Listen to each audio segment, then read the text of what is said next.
Rebonjour, on va donc corriger le QCM qui était à faire pour vendredi, je crois, ou jeudi. Et moi, je vous conseille, quand il n'y a pas de figure comme cela, là, de faire toujours un schéma. Donc on me dit, ANG est un triangle isocèle en G. Je vais faire le schéma. Réponse 1, AN égale à G. Eh bien non, parce que AN égale à G, on voit bien que AN c'est la base, il n'est pas dit que AN égale à G, sinon ce serait un triangle équilatéral. Donc la réponse 1 est fausse. AG égale GN. AG égale GN. Ça, c'est vrai. Donc, la réponse 2, elle est bonne. Ensuite, N appartient au cercle de centre A et de rayon AG. Si je fais un cercle de centre A et de rayon AG, ça veut dire que AG est un rayon. Et donc, si je tourne, je dois avoir, pour que N soit dessus, AN doit être un rayon, donc de la même longueur. Or, ce n'est pas vrai, car AN n'est pas égal à AG. Donc, ça, ce n'est pas bon non plus. Et enfin, N appartient au cercle de centre G et de rayon AG. Ça, c'est vrai parce que si je pointe en G, vu que cette longueur-là et cette longueur-là sont égales, ces deux points-là sont sur le même cercle de centre G et de rayon AG. Donc, cette réponse est également correcte. Donc, il fallait répondre réponse 2 et réponse 4. Donc, j'ai fait mon schéma. Ça donne ça. RST, rectangle en T. On me dit que dans ces cas-là, RS, c'est pareil que ST. RS, cette longueur-là, est la même que celle-ci. Pas du tout, rappelez-vous, ça c'est l'hypoténuse, c'est plus grand que les autres côtés. Donc ça, c'est surtout pas. D'accord? Comme là, c'est faux aussi. Hein. Ensuite, on me dit que ST est perpendiculaire à RS. ST, c'est ça. Perpendiculaire à RS, c'est ça. C'est vrai qu'ici, il y a un angle droit. Or, c'est pas du tout le cas. Donc ça, encore une fois, c'est faux. On me dit que ST est perpendiculaire à TR. ST, c'est ça. TR, c'est ça. C'est bien perpendiculaire. Donc, je peux l'entourer. Et on me dit que RS est plus grand que ST. RS est plus grand que ST. C'est vrai car RS est l'hypoténuse, c'est le plus grand côté. Et en même temps que RS est plus grand que RT, c'est vrai, c'est le plus grand des côtés. Donc, cette réponse-là aussi est bonne. Il fallait répondre la 3 et la 4. Pour le suivant, pas besoin de faire de figure, c'est déjà fait. On me dit AF et RE, donc AF c'est ça, et RE c'est ça, sont des côtés consécutifs. Non consécutifs, c'est-à-dire qu'ils se suivent, qu'ils se touchent. Là, ils sont face à face, donc ils sont opposés. C'est faux. Le quadrilatère peut se nommer EFAR. E, F, A, R. C'est vrai, je tourne toujours dans le même sens. Par contre, attention, EFRA, ça ne marcherait pas. Ça ne fonctionnerait pas. EFRA, on croise, c'est pas bon. On me dit que EA, alors EA, je vais le relier, c'est ça.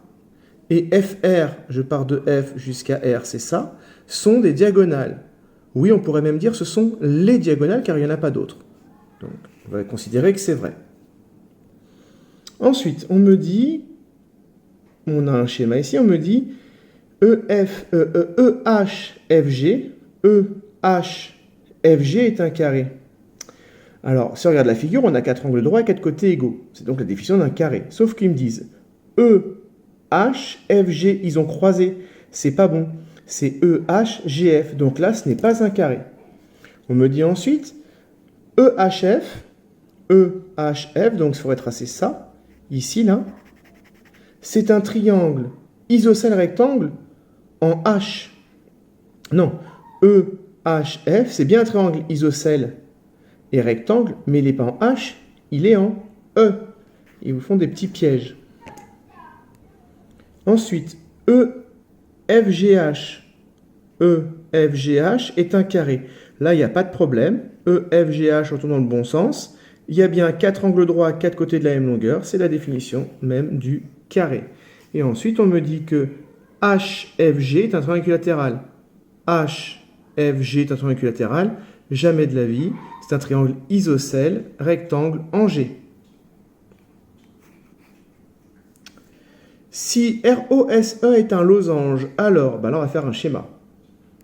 Donc là, sans réfléchir, ROSE est un losange. Première chose à faire, moi je trace les diagonales. On sait déjà que les 4 côtés d'un losange sont de la même longueur. Ça, c'est la définition du cours. On a vu également que les diagonales d'un losange sont perpendiculaires et se coupent en leur milieu. Donc je sais que ce ici et ici, c'est la même longueur.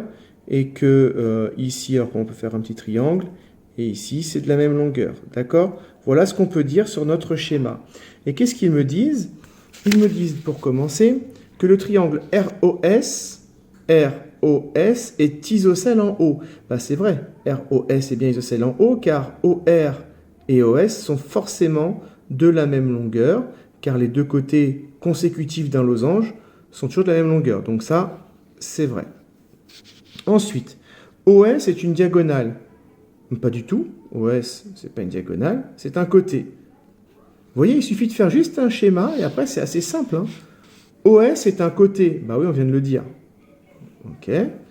Et enfin, RS est une diagonale. Vous voyez, on le voit très bien. RS est une diagonale. D'ailleurs, c'est très simple. Dans le nom, on voit que le R et le S ne se suivent pas. Il y a une lettre entre le R et le S, donc c'est forcément une diagonale. Tout comme le O et le E ne se suivent pas, donc OE est une diagonale. D'accord? Ensuite, si MNPQ est un rectangle, la même chose, on va commencer par faire un schéma. Donc ici, je fais un schéma sans réfléchir, je marque bien les 4 angles droits, c'est la définition du rectangle, et les côtés opposés sont de la même longueur.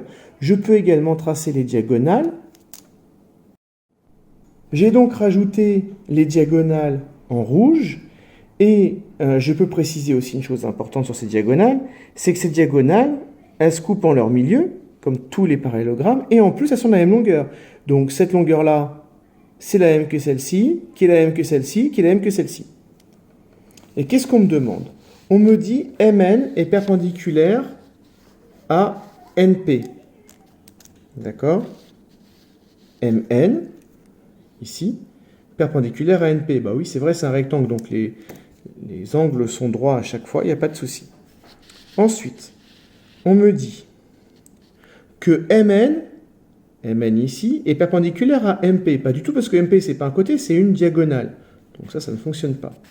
Ensuite, on me dit que QP est parallèle à NM. QP, c'est ça, parallèle à NM, c'est ça. C'est vrai, rappelez-vous, dans un parallélogramme, les côtés opposés sont parallèles. C'est vrai pour tous les parallélogrammes, donc c'est aussi vrai pour le rectangle.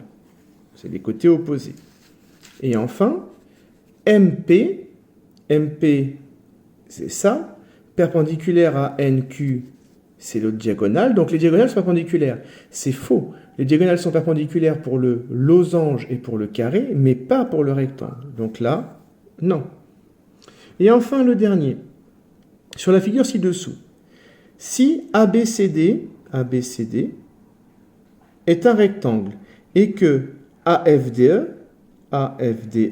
est un losange, alors on a aussi AFD, triangle isocèle en F. AFD, oui, regardez. On peut même compléter le schéma suivant, regardez. On me dit que AFDE est un losange. Donc forcément, ces 4 côtés sont de la même longueur. Si je prends ici ce triangle-là, AFD, forcément il a ces 2 côtés qui sont de la même longueur, donc il est forcément isocèle en F, c'est le sommet principal. Ensuite, on me dit que ABD est un triangle rectangle en D. ABD. Alors, je rappelle que c'est un rectangle, donc ici, il y a un angle droit. Mais si je fais ABD, ça ferait ça, ce triangle ici, là. Il serait rectangle en A, pas en D. ADFB,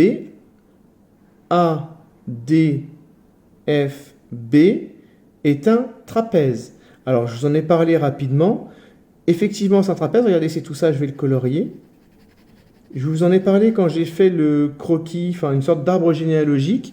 Je vous disais, la différence entre le trapèze et le parallélogramme, c'est que dans un parallélogramme, les côtés opposés sont toujours parallèles, 2 à 2, alors que là, il y a juste 2 côtés parallèles, mais les autres ne sont pas du tout parallèles. Donc on n'est plus dans la famille des parallélogrammes, mais dans la famille des trapèzes, c'est vrai. Et enfin, le dernier, EAF